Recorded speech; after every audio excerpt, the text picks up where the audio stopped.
السلام عليكم ورحمة الله وبركاته. كبجمتوتا دعوتوتا كيا أشما أركفوني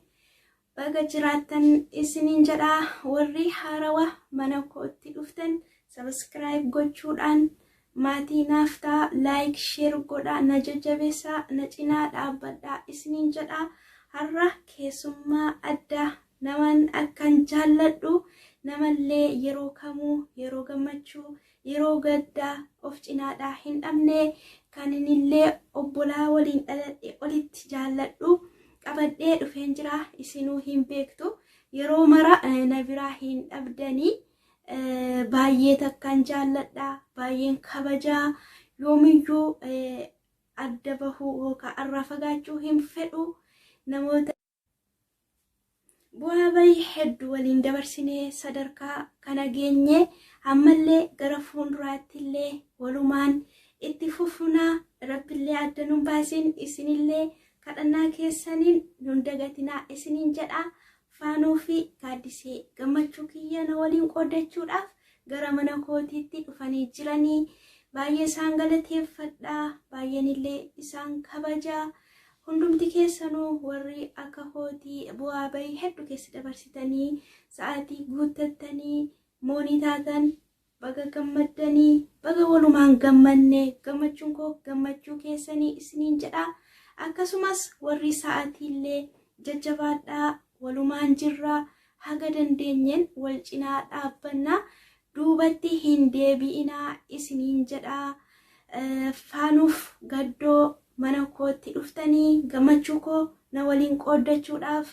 baga gammaddee naan jechuuf kabajaa mana kootti argamu keessaniif baay'ee isin kabajaa baay'ee isin jaalladha gara faanuuf gaddootti isin dabarsa affeeramaa.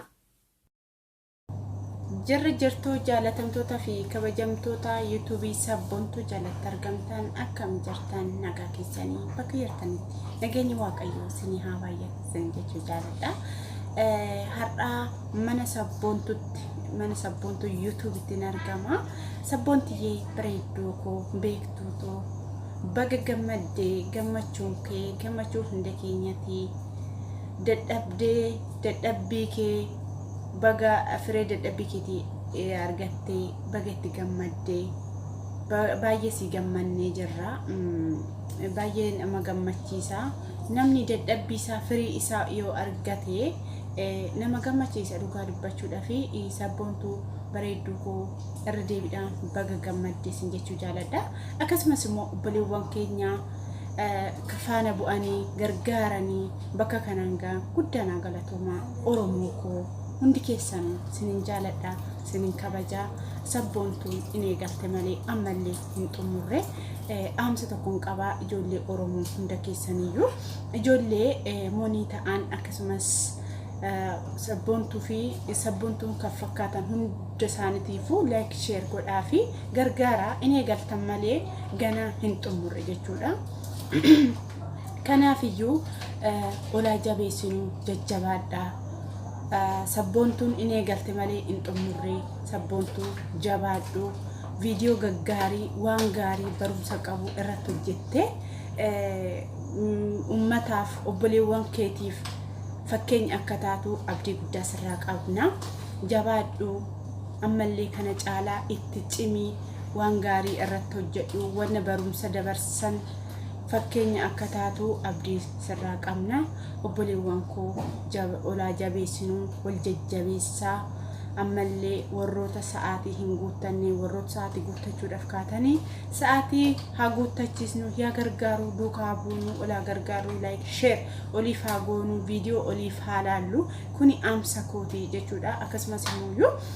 viidiyoo olii laallu viidiyoo agaadhuma viidiyoo gabaabduudha waan ta'eef yookaan gabaabduudha akkas kondi kudhan akkas waan ta'eef olii haa laallu akkasumas sheerii olii haa goonu sinin jechuu jaaladha jabaadha ol gargaaraa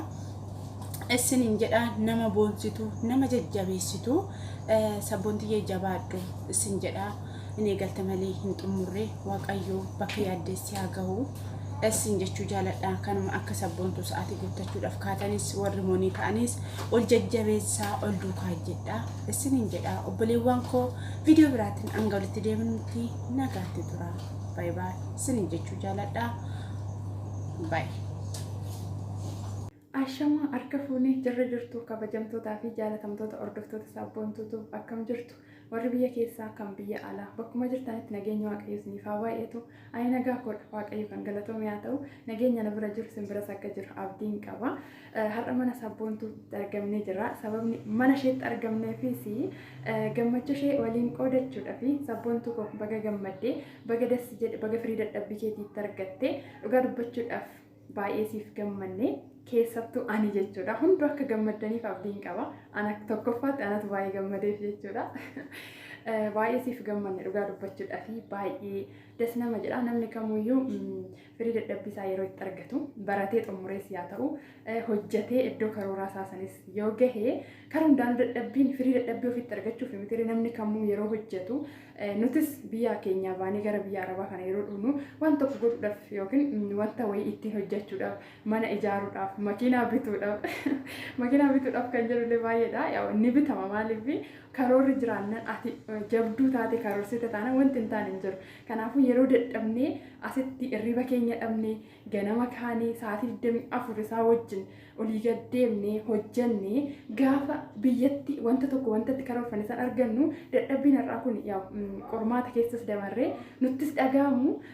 firii dadhabbii keenyaa san yerootti arganne iddoo karooraa keenyaa san iddoo kaayyoo keenyaa san yeroo geenye har'aa kana dagachuullee baannu